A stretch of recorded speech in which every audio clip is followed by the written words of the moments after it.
a batch of the thin and crispy chocolate chip cookie dough. Same batch, same oven, same half sheet pan.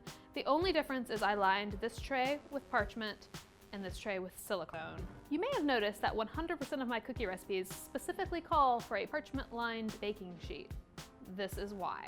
With parchment, the cookies spread as they should, which is not too much. With silicone, they spread a lot. Physically, silicone is more slippery, so the dough is able to spread more and faster as it bakes.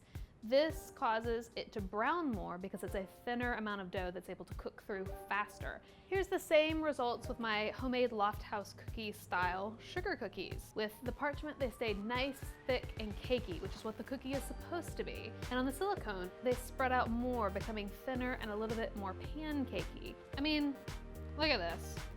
This is a thick, puffy, cakey cookie of my dreams, and this is a sad, flat pancake. So if I break this one open, the cookie on top is baked on parchment. It's ultra thick, super fluffy. The cookie on the bottom was baked on silicone, and it spread more, so it rose less, giving it a denser, tighter crumb. So this cookie is light, fluffy, tender, and soft. Very much like a cake. That's for our blooper reel, huh? This one, the one that was baked on silicone, a little bit dry and crunchy. It spread too fast, it has more surface area, lost more moisture as it baked faster, browned more. It's dry. Other types of thick and chewy cookies may not show this sort of extreme difference, say my snickerdoodle recipe, for example, but that doesn't mean there isn't going to be a difference in how the texture on the bottom turns out or whether the cookies are able to cool without sweating. Silicone is not as breathable of a material, so they often will have a little bit of a damp quality along the bottom. I'm not a fan. You may be thinking that this is a groovy looking cookie. It's kind of ripply around the edges and you like what that's all about. The real question is the dough supposed to do that? And if the dough isn't supposed to do that, getting those kind of features is not going to produce a desirable result.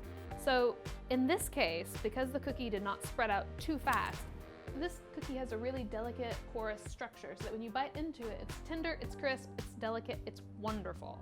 With these cookies, because they spread so fast, they don't rise as much, which makes for a much denser, less porous cookie.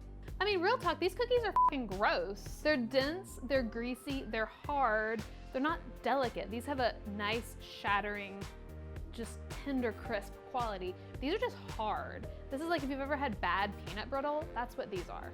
Hate it.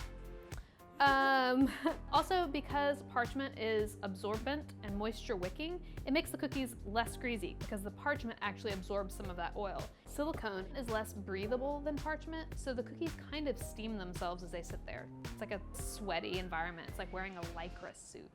A lot of it has to do with how the cookies are melting. Heat is being conducted differently, and butter is melting out of the dough. It's not good, you guys. Quick tip, for some people, the reusability of silicone is an alluring factor, but the truth is you can reuse parchment too.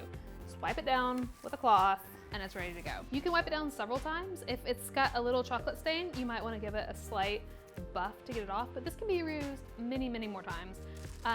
At my house, I reuse parchment over and over again until it's practically unrecognizable. People don't want to know that though.